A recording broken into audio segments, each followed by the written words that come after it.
सभी का हमारे चैनल पर स्वागत है। मेरा नाम है आसिफ पठान और आप देख रहे हैं टेक किराक यूट्यूब चैनल। सो गाइस, आज की इस वीडियो में अपन बहुत बड़ी अनबॉक्सिंग करने वाले हैं। हमारे चैनल की फर्स्ट अनबॉक्सिंग है, तो इस वीडियो में आपको बताने वाला हूं, जैसे कि आपने वीडियो के स्टार्टिंग में देखा था बड़ा बॉक्स, तो आज हम अनबॉक्सिंग करने वाले हैं दोस्तों ईगन AH11E, जो कि heavy demolition hammer drill machine है दोस्तों। आज उसी की अनबॉक्सिंग करने वाले हैं और आपको थोड़ा सा बता देता हूँ उसके बारे में।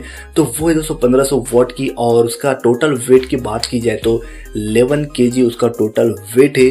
तो आइए इस वीडियो में बने रहिए। इस वीडियो में आपको बताऊंगा कि आपको टोटल अनबॉक्सिंग कर कर बताऊंगा कि आपको क्या क्या देखने को मिला। आज इस वीडियो में आपको बताऊंगा कि मैंने कहां से लिया था, मुझे कितने में पड़ा, और इसके अंदर हमें, इस बॉक्स के अंदर हमें क्या क्या देखने को मिलता है।